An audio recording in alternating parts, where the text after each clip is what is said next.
Jumpa lagi dengan saya dalam serial Mengenal Allah episode yang kedua tentang wahyu atau penyataan khusus. Penyataan khusus adalah tindakan Allah untuk memperkenalkan dirinya secara pribadi dan spesifik yang memungkinkan manusia boleh mengenal Dia, bisa mengenal firman-Nya dan berelasi dengan Allah, yang kemudian ini semua menyebabkan manusia boleh hidup bagi kemuliaan Allah dan soli Deo Gloria. Penyataan khusus dinyatakan oleh Allah dengan berbagai cara dan media. Ketika Adam jatuh ke dalam dosa, Tuhan datang kepadanya, "Adam, Adam, di manakah engkau?" Kepada Abraham, Tuhan memanggil dia dari tanah Ur Kasdim menuju ke tanah yang dijanjikan. Kepada Musa, Tuhan datang kepadanya dan bersabda, "Akulah Allah ayahmu, Allah Abraham, Ishak, dan Yakub." Juga kepada Israel, berkali-kali Tuhan menyatakan dirinya secara personal dengan menggunakan kata ganti orang pertama tunggal. Itu kalau diterjemahkan adalah aku. Tuhan bilang, akulah, akulah. Anoki, anoki, anoki. Itu dalam bahasa aslinya, bahasa Ibraninya. Juga dalam PB demikian, ketika Tuhan telah datang ke dunia menjadi manusia, sering Tuhan mengatakan, ego eimi, aku adalah, ego lego, aku berkata, dan seterusnya. Secara personal, Tuhan menyatakan dirinya supaya manusia boleh mengenal Allah.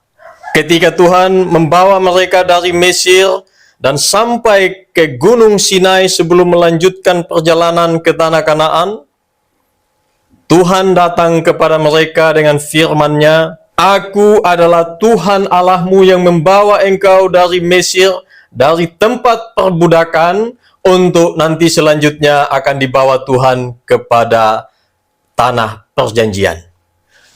Tuhan juga menyatakan dirinya melalui para nabi. Nabi adalah penyambung lidah Allah. Nabi adalah pengantara Allah kepada manusia. Ada banyak nabi yang dipakai oleh Tuhan untuk menyampaikan firman-Nya, untuk menyatakan dirinya supaya dikenal oleh umat-Nya. Juga Tuhan memakai imam-imam, raja-raja, bahkan orang yang dikenan untuk dipakai Tuhan untuk menyampaikan pengenalan akan Tuhan melalui mereka. Juga Tuhan memakai hamba-hambanya yang lain untuk menyampaikan firman-Nya yang dengannya orang bisa mengenal Tuhan sesuai dengan kehendak-Nya. Klimaks dari penyataan yang khusus ini adalah Allah jadi manusia. Firman jadi daging. Hologos sarx egeneto. Dalam Yohanes 1 ayat 14 dikatakan firman jadi manusia dan diam di antara kita. Dan dengan demikian Allah menyertai kita. Allah yang maha besar, yang transenden, tapi sekaligus imanen, bersama-sama dengan kita. Immanuel.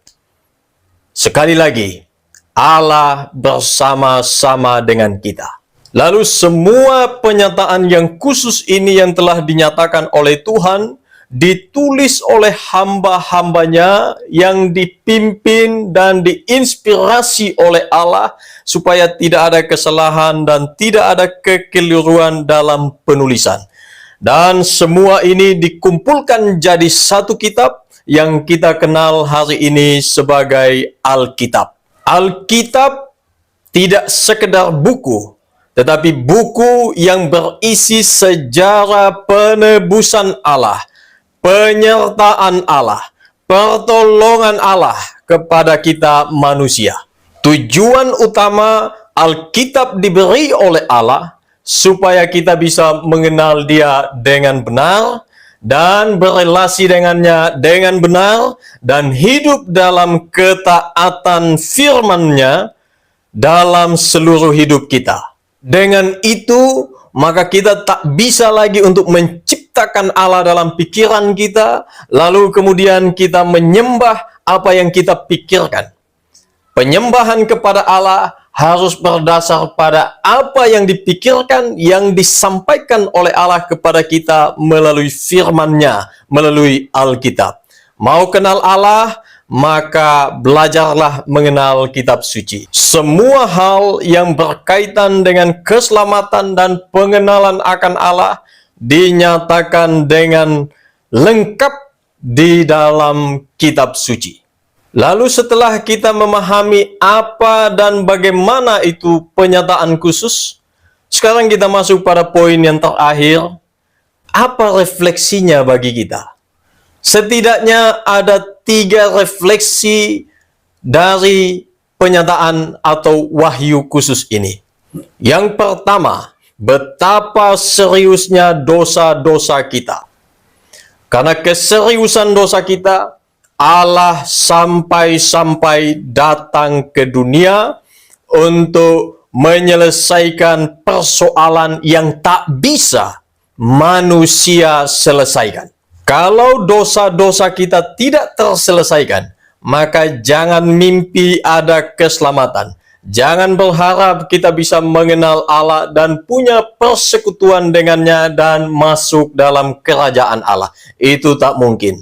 Allah Maha Kudus, Maha Adil, Maha Benar, dan Dia tidak berkompromi dengan dosa. Karena itu ini harus diselesaikan jikalau manusia ingin untuk bersekutu dan ingin hidup kekal bersama dengan Allah. Refleksi yang kedua, kesesatan tak ada obat. Kita manusia berjalan menurut kehendak kita. Firman Tuhan katakan kepada kita, kita ini sekalian sesat seperti domba. Kita mengambil jalan kita masing-masing. Tidak peduli, tidak hiraukan perintah dan perkenanan Tuhan. Yang penting aku senang, maka ini yang aku lakukan. Justru di dalam inilah kita menemukan kesesatan dan kebuntuan yang tidak mungkin membawa kita kepada Allah kalau Allah tidak datang dan mengatakan stop, baliklah kepada Allah. Amsal 14 ayat 12 jelas mengatakan kepada kita. Kita berpikir bahwa jalan kita ini lurus, sudah sesuai, sudah berdasarkan standar, tetapi ujungnya menuju maut.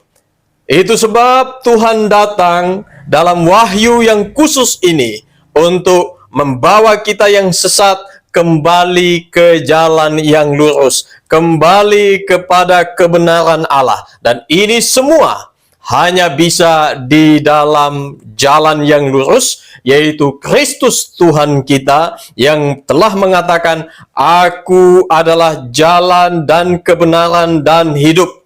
Tidak ada seorang pun yang dapat datang kepada Bapa kalau tidak melalui aku. Ego eimi he hodos kai he aletheia kai he soe.